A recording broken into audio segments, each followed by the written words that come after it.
connection between illiteracy and disinformation? I'm going to talk about the shocking connection today. I'm Dr. Emily Sherwood. For information about literacy and reading from a global perspective, please like and subscribe. So, in recent years, there has been a rise in what's called disinformation. And what that means is that information that isn't true, but people put it out there on social media or even sometimes in some news reports, and it's not true, but yet it's believed by people. And you don't have to go far to find this. All over the political news, there's a lot of information now about immigrants. I'm just going to go in and say it. That's false. There's the famous quote by Trump during the debate, and then later said by J.D. Vance. He said that, Haitians eat cats and dogs, and they've been stealing cats and dogs from people to eat them. That is ridiculous, and there's no evidence about it at all. Yet people believed that. There's information about vaccines out there. There's always been disinformation out there. I think back to the 80s and the 90s when I was growing up. There were all this information about celebrities. There were a lot of rumors about Michael Jackson and Tom Cruise and all these things and people in their private lives. But we're at the point now where it's becoming dangerous. Studies have actually shown that 67% of students are not able to tell the difference between an ad and a news article. So students are so easily persuaded now. People will just believe anything, and this is becoming a big problem. Now, how does that tie in with literacy? Well, literacy promotes what we call critical thinking skills. So when you read, critical thinking skills are the ability to analyze, to evaluate, to make inferences. That means to make an educated guess about something that may not be obvious. And those are all skills that could be called critical thinking skills. And so when people read and they use those skills, they become critical thinkers. So even if you have something that you see, on TV or that you hear, if you have read a lot, then that will help you to know what is real and what is disinformation.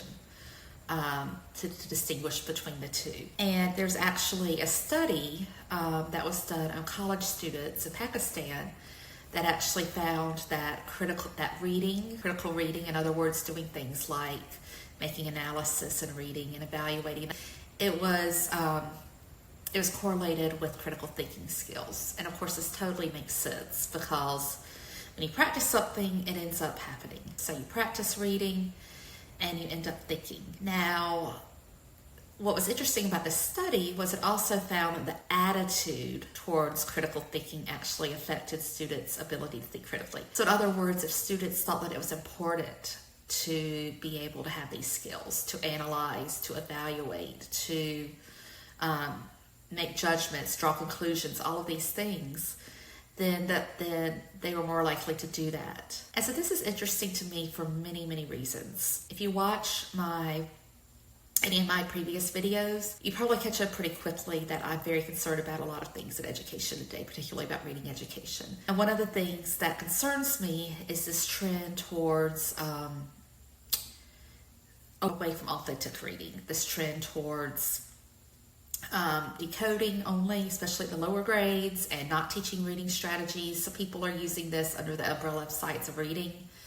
Some people are not. That's actually a very broad term, and people use it different ways. So people are saying, that every reading problem is a decoding problem, and that students just need to be taught explicitly. Trend away from reading large amounts of text, a trend away from reading strategies that help students, which was kind of a big thing in the 80s and the 90s. And so the idea that we don't have students learning these reading strategies and learning these critical thinking strategies, I believe, is one main factor that's going towards students and towards people in general,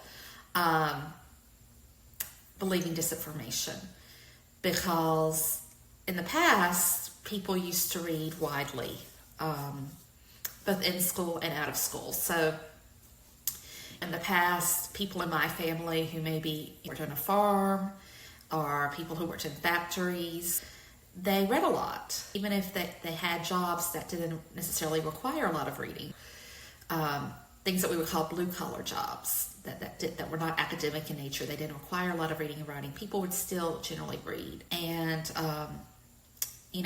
I did some work when I was in college in coal mining communities where there were coal miners who, generally speaking, did not have a lot of educations. And all these communities had a newspaper. And most of them had a library, and that was very heavily used in these communities because they didn't have internet, they didn't have TV for the most part. People read. And we have gotten so far away from that we're starting to see a lot of disinformation. And if you also follow me,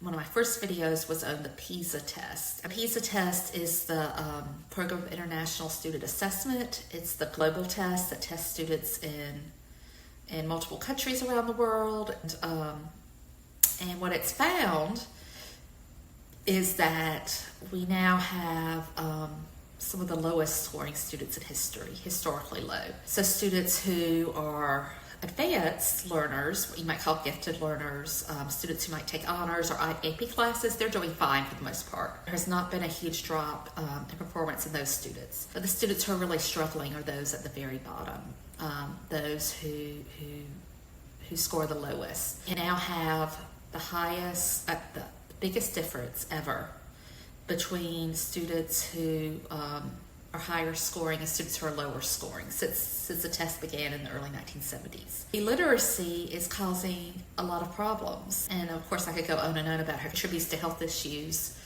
economic issues, of course poverty, but this is one thing that I feel like is being ignored, which is the role of reading and critical thinking and the need to read critically. So, if you're a teacher out there or a parent or a homeschool parent, what are some ways that you work with your students to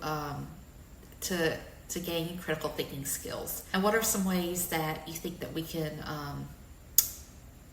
bring back critical thinking in the schools at this moment when it seems like it's pretty rare? I would love to hear your comments. So please comment in the description box in the comments, and I would love to talk to you. Until next time, keep learning.